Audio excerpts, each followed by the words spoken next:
Hi everyone, today I'm going to be going over the English section of the TEAS exam. I'm sorry that I'm taking so long to make this. Again, I've just didn't think that people would want me to break these sections down, so it's kind of been slacking on making these for you. But I'm going to talk about the English section today. So this section, for me personally, was the hardest one. I knew that I struggled with English and the grammar and the rules and all of that. So this one was one that I spent a lot of time on. I think maybe like 4 weeks specifically just on this section. So I feel like I have a good understanding on what I studied and what worked, what didn't work.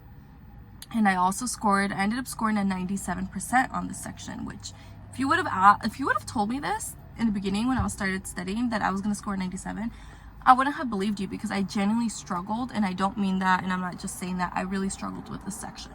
But if I can score 97, then trust me, you'll be fine. You'll be able to score well too. And so what I used is the Memometrics book. I used that to read. I read through it all, and then I took notes on that, and then I also watched Carolyn McAllister, I think that's her name, Carolyn McAllister, on YouTube.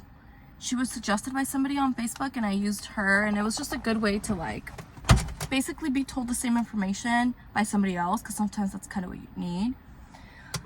And what else did I do? I obviously took my own notes and used Carolyn McAllister, and then I would Google practice test for like English practice tests, and then practice those. But what I'm gonna go over with you guys is just I think the main things that I saw on the exam that I want you guys to focus on and study so that you can do well. So if you can understand these concepts, then you'll be more than okay. I also have a really great set of notes that I think hit all of these topics like so spot on. And when I tell you that, like, when I took the exam both times, I took it twice. The first time I forgot how much I scored. I probably scored like a 70 something on the English, and then I made that jump to a 97. And I think the notes are the best summarized version of the notes, because when you like use a book like Memometrics, it'll just go in depth about everything. And the notes that I'm talking about that I used that helped me are more so covering the topics that are commonly seen on this exam. So that is what I'm going to be going over, those topics. And if you would like to purchase my English notes, you could also do that. If you just Venmo me and let me know that you did that, send me your email through either Venmo or through Instagram, and I will get those to you. They'll be very helpful, I promise you. But also, again, you never have to do that. You could always use any free resource that you have to your ability, and Google and watch other people's videos. But if you want to purchase mine, I'll write in the description everything you need to do in order for you to receive those notes. Okay, so sorry about that long rant. I'll go over those topics that you need to know now. So first topic, you need to be able to identify the correct spelling of words. So, okay, unfortunately, I don't really know how you can study this. So they'll give you, again, ABC list of words, and they'll ask you which one is spelled incorrectly. And you're just going to have to know from the 4 choices which one is spelled incorrectly.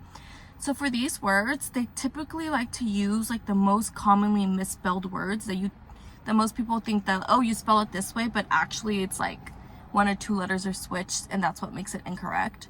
So all I would suggest you guys to do is maybe search up the most common misspelled words and study those, just because when it comes to questions like this, you can't really prepare because you don't know which words they're going to use on the exam, and they can use any words. So for that one, I just suggest studying the most common misspelled words. Okay, so you need to understand the rules of punctuation and capitalization. Specifically, the rules of capitalization, I saw multiple questions on that. And punctuation, you'll get a lot of questions being like, which one of these is correctly punctualized? Which one of these is based on the rules of capitalization, which one of these is has the correct, follows all the rules essentially. So you need to know all of that. You also need to know all the parts of speech. You need to know what a verb is, what a noun is, what an adjective is, what an adverb is, what a direct object is, indirect object, interjunction, a conjunction. You need to be able to understand them, but you also need to be able to identify how they're being used in a sentence. So sometimes you'll get a sentence and they'll underline a word and they'll ask you, what part of speech is this word being used as in the sentence? So you might think like, okay, that word is obviously like a noun, so I'm going to say it's a noun, but they're going to use trickier questions than that. So it'll tell you, how is it being used in this sentence? So just because you know that word's a noun, it can be used differently in the sentence and give it a different context than it just being a noun. So the noun wouldn't be the correct answer. It would be, it's being used as a verb in the sentence and all that. So when I mean know the parts of speech, know them well, but also know the rules and how they can be used as different things in a sentence, if that makes sense. Okay. You also need to understand pronouns. Know everything you need to know about pronouns. Pronoun antecedent agreements, you'll see that a lot. Subject to verb agreement, know that. You need to be able to identify plural forms of words and be able to identify which ones are written correctly. So they'll give you a list of words and they'll tell you which one is in the correct plural form. And you need to be able to identify, okay, which one is being used in the correct plural form and which one is spelled correctly. So you need to be able to identify spelling and if it's being used in the correct plural form. Because sometimes you're like, oh, this word looks like it's in a plural form, but it's actually the singular and not plural. So you need to like really understand what that means and what that looks like, and try your best to conceptualize like all the small little things that they can confuse you with and kind of try and trick you with. You also need to understand the different types of sentences. So you need to be able to identify what a simple sentence is, what a compound sentence, what a complex sentence is, what a compound complex sentence is, even what an incomplete sentence looks like, what a sentence fragment looks like.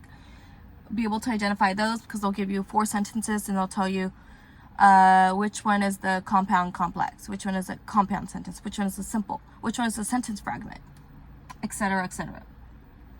You need to understand the difference between informal and formal language. You need to know how to use quotation marks, and you need to be able to identify if they're being used correctly in a sentence. You need to use you need to understand how to use transition words and be able to identify if they are being used correctly in a sentence. You need to understand how to use certain punctuation marks like a colon, a semicolon, a comma, a dash, brackets, all of those. You need to know how to use them and if they're being used correctly in a sentence. You need to understand what a topic sentence is and what sentences could be used as a topic sentence. So you can get questions like, they'll give you 3 different sentences as an example, and they'll ask you which one could be best used as a topic sentence. So you need to understand what a topic sentence is usually constructed as, and then which one of those could be a perfect topic one. You need to understand basic prefixes and suffixes, and you need to understand what they mean in order to identify the word, because they'll give you like, based on this prefix, based on this suffix, what does this word mean? So you need to be able to identify that. You need to be able to identify what a first person, second person, and third person voice is when it's being used in a sentence. So if they give you a sentence and they tell you what is this being used as a second person or a third person voice, you need to be able to know that. You need to understand how to use contractions correctly. You need to understand what a thesis statement is, and again, which ones could be used as a thesis statement. So if they give you 4 different options, you can be like, okay, well, based on these options, the best one that could be used as a thesis statement is B. You need to understand what a conclusion is and what is included in a conclusion.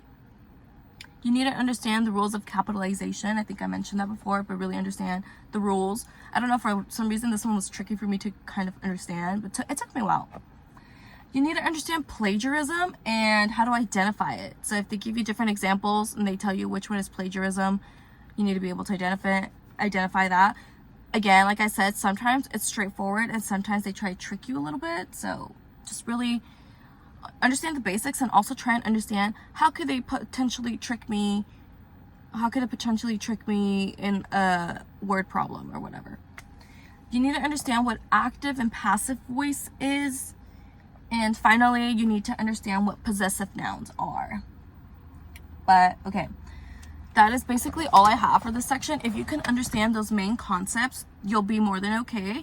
And I say that because for the English section, I noticed that for one topic, it will have like 2 or 3 questions just on that topic. Like if it's asking you a question about, based on this prefix and suffix, what does this word mean? They'll have like 2 or 3 questions of those. And then like, oh, which word is spelled correctly? They'll have 2 or 3 questions of those. Which sentence is correctly punctuated? They'll have 2 or 3 questions of those. So if you can understand these main topics, then you'll be more than okay. Again, remember to use Facebook, I even went on Pinterest. When I tell you, when I was studying, I researched everything, like everything and anything. I even was on Pinterest. So Pinterest, Facebook, Quizlets, YouTube videos like these, just really take everything that you can. And again, I will be selling my notes, but if you don't want to purchase them, that is okay. I had a comment, somebody commented about how there's a lot of Facebook groups and people it seems like people want to sell things to you.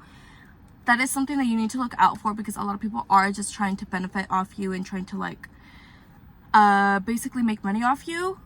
But I will say though that I personally did invest money into my studies. Like I bought the book, I bought practice tests, I bought an app. I did invest money into it. I do think that you can study with all these free resources, but I think it is good to kind of invest in things that you could use and give you a guide into what you should study. So again, good luck and you'll do great.